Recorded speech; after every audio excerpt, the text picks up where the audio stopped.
नमस्कार, स्वागत आहे आपल्या सर्वांचं माझ्या किचनमध्ये। आज आपण बनवत आहोत रव्याचा केक। अतिशय साधा, सोपा आणि पटकन तयार होणारा।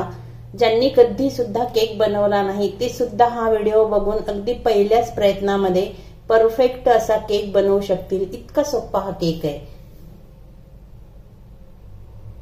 आणि विशेष म्हणजे हा केक आपण कढईमध्ये बनवला। याला काही मायक्रोवेव्ह ओव्हनची वगैरे काहीही गरज नाही। कढईमध्ये सुद्धा तितकाच छान केक तुम्ही बनवू शकता जितका मायक्रोवेव्ह मध्ये बनतो। आणि घरीच उपलब्ध असणाऱ्या साहित्यामध्ये हा केक बनतो। आता मी याला आपल्याला कट करून दाखवते। आणि हा केक बनवताना मी याच्यामध्ये सोड्याचा किंवा बेकिंग पावडरचा थोडा सुद्धा वापर केलेला नाहीये। बघू शकाल आपण किती मस्त अगदी जाळीदार हा आपला केक तयार झाला।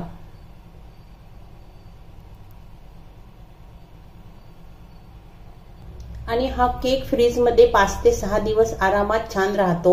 मुलांना तर खूप आवडतो। एकदा बनवून ठेवायचा आणि मुलं मात्र येता जाता खाऊ शकतील। इतका छान टेस्टी असा हा केक बनतो। चला तर मग रेसिपीला सुरुवात करूया। सर्वात आधी घेतला आहे मी 1 कप बारीक रवा आणि अर्धा कप साखर। रवा तुम्ही कुठलाही घेऊ शकता। जाड असल्यास त्याला थोडं मिक्सर मधनं फिरवून घ्यायचं। आणि तुमच्याकडे हे मेजरिंग कप नसेल तर तुम्ही वाटीने किंवा बाउलने सुद्धा मेजरमेंट घेऊ शकता। कुठलीही एक वाटी किंवा बाउल सेट करा। मिक्सरच्या भांड्यामध्ये आपण हा रवा टाकून घ्यायचा आणि त्यातच टाकूया साखर। आता याला बारीक फिरवून घ्यायचं मिक्सर मधून। याला थोडं मिक्सर मधनं फिरवून घेतलं। आता यातच आपल्याला टाकायचंय अर्धा कप दूध। ज्या कपाने आपण साखर घेतली त्याच कपाने अर्धा कप दूध। आणि हे दूध रूम टेम्परेचरवरचं आहे, गरम पण नाही आणि थंड पण नाही। त्याच कपाने म्हणजे अर्धा कप दही। दही मात्र तुम्ही आंबट घेऊ नका, नॉर्मल दही घ्या।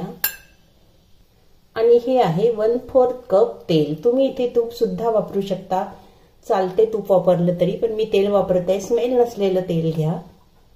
हे मी सनफ्लॉवर रिफाइंड ऑइल वापरत आहे। 1/4 कप घ्यायचं।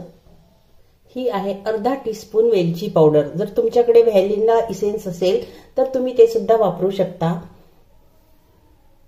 मी वेलची फ्लेवरचं बनवणार असल्यामुळे मी वेलची पावडर टाकली। हे परत आता आपण एकदा झाकण लावून मिक्सर मधनं फिरवून घ्यायचंय। अगदी स्मूथ पेस्ट करायची आपल्याला याची। याला छान मिक्सर मधनं फिरवून घेतलं मी आणि याची स्मूथ पेस्ट तयार करून घेतली। आता याला आपण एका बाउल मध्ये ट्रान्सफर करूया। हे झालं आपलं केक साठी स्मूथ बॅटर तयार। याची कन्सिस्टन्सी अगदी परफेक्ट आहे, आपल्याला जशी पाहिजे तशी। त्याच्यामुळे याच्यात आपल्याला आता दूध वगैरे काहीही घालायची गरज नाहीये। याला काय करायचं, आता थोडं 10-15 मिनिट झाकून ठेवून द्यायचं। थोड्या वेळ याला मी आता झाकून एका साईडला ठेवून देते। ज्या भांड्यामध्ये तुम्हाला केक बनवायचा आहे त्या भांड्याला तुम्ही तेल लावून घ्यायचं। मी बटर पेपर सुद्धा लावलेला आहे याला खाली। जर तुमच्याकडे बटर पेपर नसेल तर तुम्ही त्याला काय करायचं, आधी असं तेल लावून घ्या आणि त्याच्यानंतर याच्यावर थोडासा मैदा असा शिंपडून घ्या सगळीकडनं।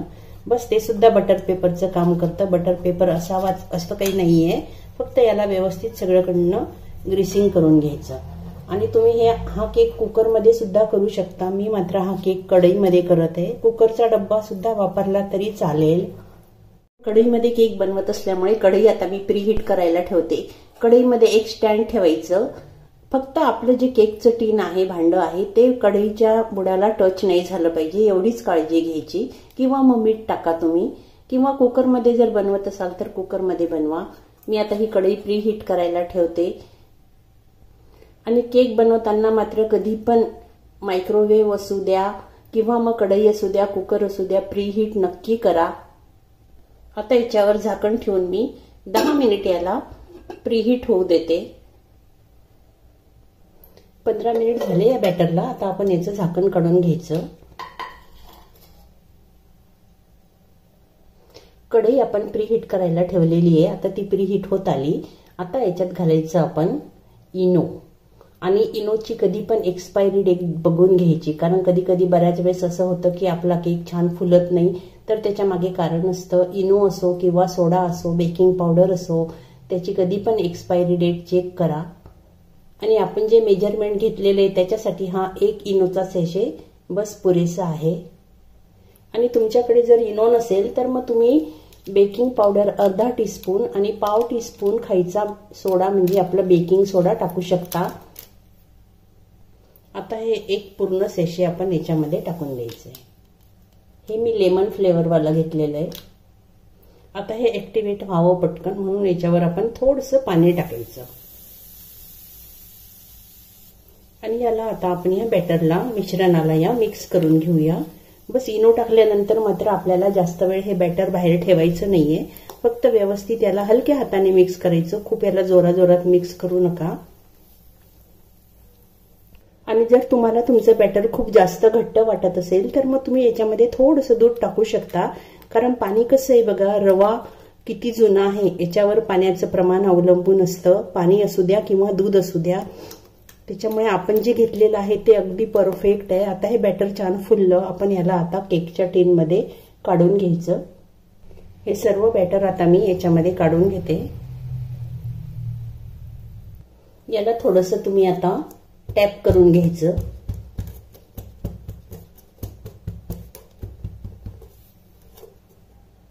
याला डेकोरेट करायला मी थोडीशी टुटी फ्रुटी टाकते, तुम्हाला प्लेन हवं असेल तर तुम्ही प्लेन सुद्धा ठेवू शकता।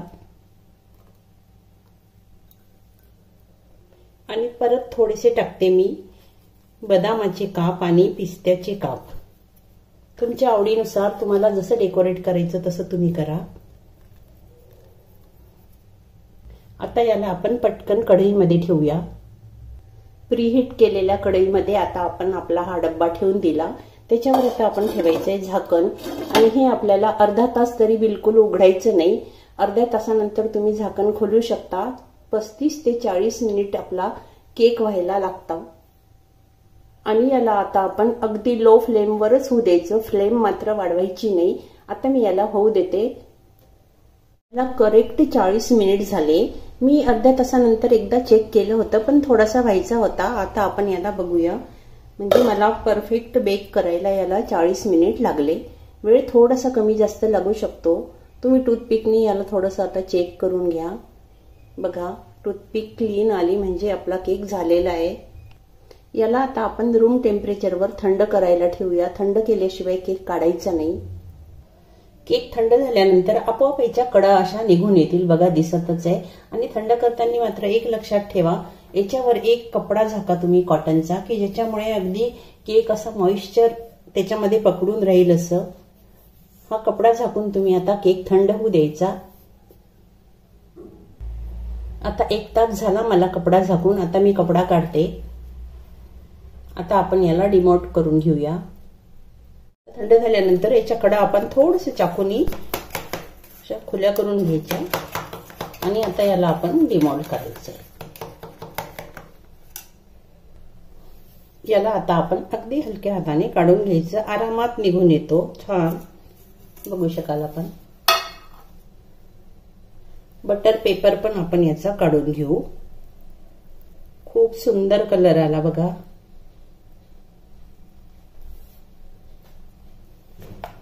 आणि जाळीदार अगदी आपला केक किती जाळीदार झाला हे मी आता आपल्याला जवळून दाखवते।